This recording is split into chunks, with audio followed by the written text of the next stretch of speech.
আজ আমরা এক্সপ্লেইন করব সাহসীম করে দেওয়া যুদ্ধের সিনেমা। যুদ্ধে যতগুলি পক্ষ থাকে তাদের সবার নিজস্ব দৃষ্টিভঙ্গি থাকে। এই মুভিতেও তেমনই জার্মান এক তরুণ সেনার প্রেক্ষাপটে নির্মিত হয়েছে। ফ্রন্ট লাইনে দাঁড়িয়ে যুদ্ধের ভয়াবহতা এবং অপুর মহলের স্বার্থের বলি হওয়ার তিক্ত অভিজ্ঞতা পাবেন এই মুভিতে। তবে মুভিটি শুরু করার আগে আপনাদের কাছে একটি ছোট্ট রিকোয়েস্ট, আমাদের চ্যানেলটি সাবস্ক্রাইব করে পাশের বেল আইকনটি প্রেস করে দিবেন। এটি 1917 সালের গল্প, যখন জার্মানিতে একটি যুদ্ধ চলছিল। আমরা দেখি জার্মান সৈন্যরা সব জায়গায় চিৎকার করছে, চারিদিকে লাশ পড়ে আছে, সবাই আতঙ্কিত। এদিকে আমরা একজন যুবক সৈনিককে দেখতে পাই। সে তার চারপাশে মৃতদেহ দেখে ভয় পেয়েছিল। এমন অবস্থা দেখে এক জায়গায় বসে থাকে সে। এমন সময় একজন সৈন্য তার কাছে আসে এবং বলে, তুমি এখানে এভাবে বসে থাকতে পারো না, তোমাকে আমাদের সাথে যুদ্ধ করতে হবে। যুবক সৈনিকটি উঠে বাকি সৈন্যদের সাথে যুদ্ধক্ষেত্রে প্রবেশ করে। সেই জার্মান সৈন্য প্রথমবারের মতো একজন ফরাসি সৈন্যকে হত্যা করে। এভাবে সময় চলছে। এখন সেই যুদ্ধে যারা হত্যা হয়েছিল বা যাদেরকে মেরে ফেলা হয়েছিল তাদের অনেকের মৃতদেহ দেখানো হয়। এই লাশগুলোর মধ্যে সেই ছেলেটির লাশও ছিল যে কিছুক্ষণ আগে ভয় পেয়ে গিয়েছিল।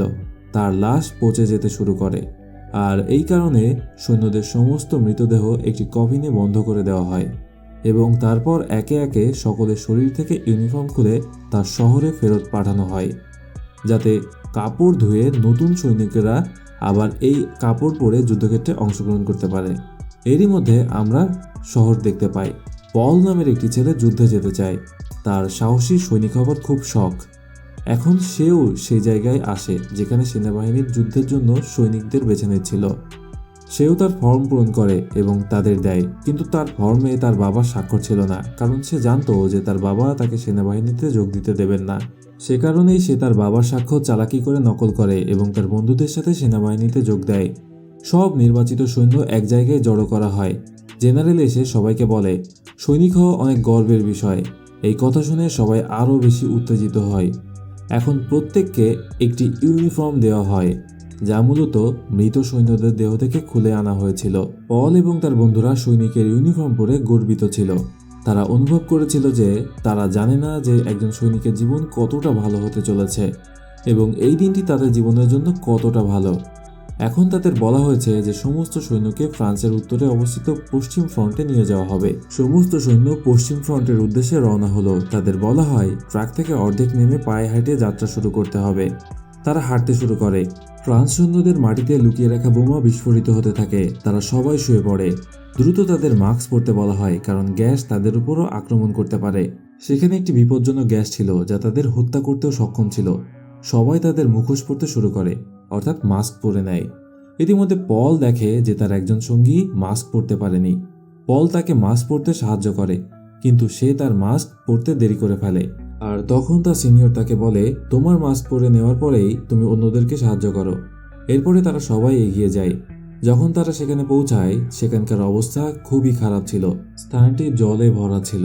সবাইকে বলা হয়েছিল যে তাদের এখান থেকে জল বের করতে হবে। এখন তাদের কাছে বালতি বা অন্য কোনো জিনিস ছিল না, তাই সবাই তাদের হেলমেট খুলে পানি নিতে শুরু করে। এখানে পল একজন ব্যক্তির সাথে দেখা করে, যিনি তাকে এখানকার পরিস্থিতি সম্পর্কে বলেন। অন্যদিকে তার এক বন্ধু এখানকার অবস্থা দেখে মন খারাপ করে পলকে বলে, আমি জানতাম না যে যুদ্ধে এমন পরিস্থিতি হয়। আমি এখানে থাকতে পারবো না, আমাকে আমার বাড়িতে ফিরে যেতে হবে। কিন্তু এখন যুদ্ধ না করে তারা চলে যেতে পারবে না বলে এই ধারণা কোনো কাজে আসেনি। এইভাবে পানি বের করতে করতে রাত হয়ে যায়। রাতের বেলা সীমান্তে দাঁড়িয়ে পাহারা দেওয়ার দায়িত্ব দেওয়া হয়। পল যখন তার সঙ্গীদের নিয়ে পাহারা দিচ্ছিল, তখন সে সম্পূর্ণ অজানা ছিল যে এখানে গুলি চলতে পারে।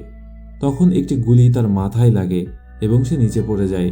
সে মনে করে সেই বুলেটটা তার হেলমেটে না লাগলে সে আজ বেঁচে থাকতো না। হেলমেটের কারণেই সে বেঁচে গেছে। কিছুক্ষণ পর এখানে বোমা পড়তে শুরু হয়। সেখানে বিশৃঙ্খলা দেখা যায়। সব সৈন্যরা বেসমেন্টে গিয়ে লুকিয়ে থাকে। চারিদিকে গুলি চালানো হয়। পলের বন্ধু যে এখানে আসার জন্য আফসোস করছিল, সে প্রচুর ভয় পেয়ে যায়। আর সে চিৎকার করতে থাকে যে আমাকে আমার বাড়ি ফিরে যেতে দাও, আমি আমার বাড়ি ফিরে যেতে চাই। তার কথা শোনার জন্য কেউ সেখানে ছিল না।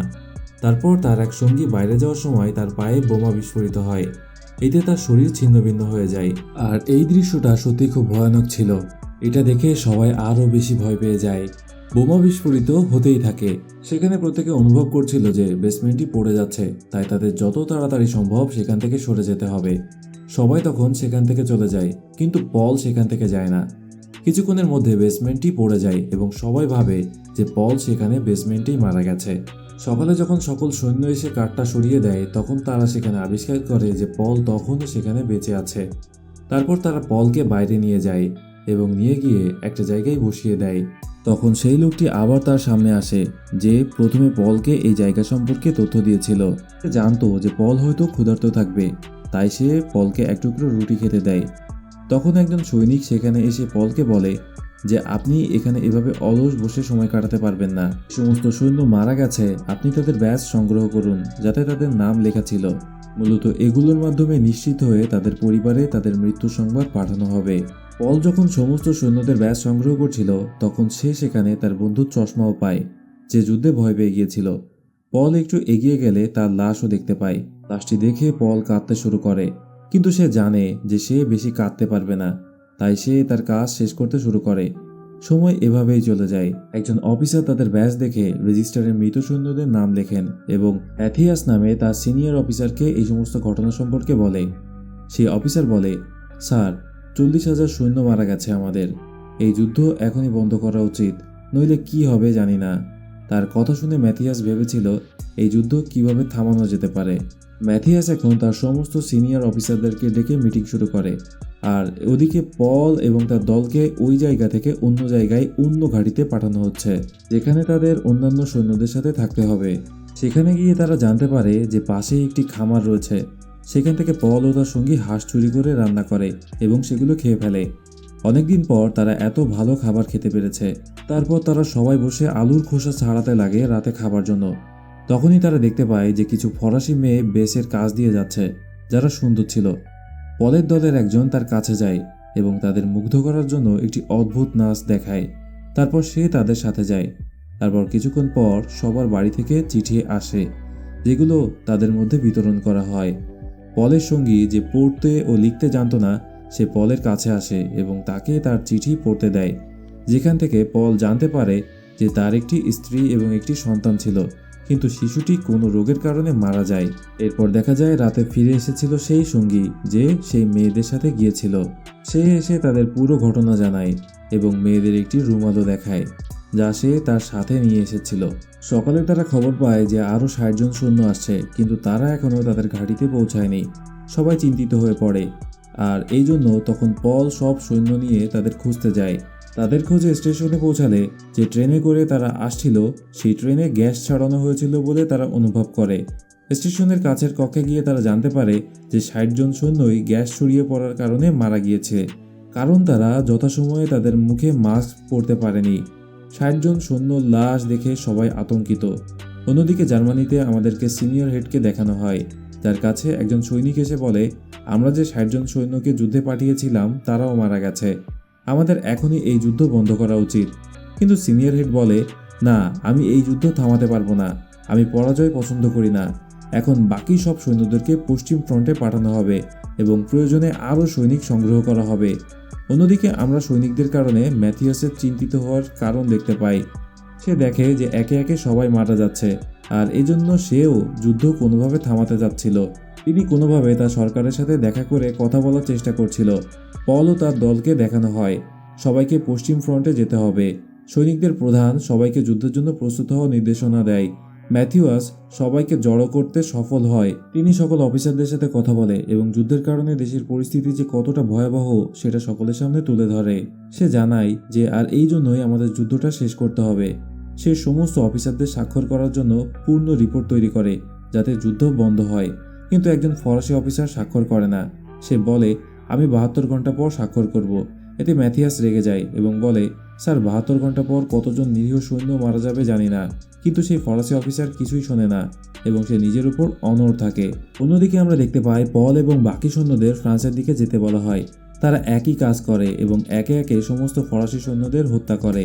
এরই মধ্যে পল এবং তার সঙ্গীরা তাদের রান্নাঘরে পৌঁছে যায়, যেখানে সুস্বাদু খাবার রাখা ছিল। সবাই সে খাবার দেখে চিন্তা ছেড়ে ফেলে। তারা হঠাৎ সেখানে অদ্ভুত আওয়াজ শুনতে পায়। বাইরে গিয়ে দেখে ফরাসি সৈন্যরা বড় বড় ট্যাঙ্ক নিয়ে এসেছে। তখন তারা তাদের উপর গুলি চালায়। তারা জানতো যে তাদের বুলেটগুলো তাদের উপর কোনো প্রভাব ফেলবে না, কারণ ওই ট্যাঙ্কগুলি ছিল খুবই শক্তিশালী। তারা তখন ধীরে ধীরে তাদের দিকে এগিয়ে যাচ্ছিল এবং একে একে জার্মান সৈন্যদের মেরে ফেলছিল। জার্মান সৈন্যরাও সেই ট্যাঙ্কগুলোতে বোমা রাখছিল, যার কারণে ট্যাঙ্কগুলিও বিস্ফোরিত হচ্ছিল। কিন্তু ফরাসি সৈন্যদের কাছে ফায়ার গান ছিল, যা দিয়ে তারা এখন আগুন ছেড়ে ছেড়ে জার্মান সৈন্যদের হত্যা করছিল।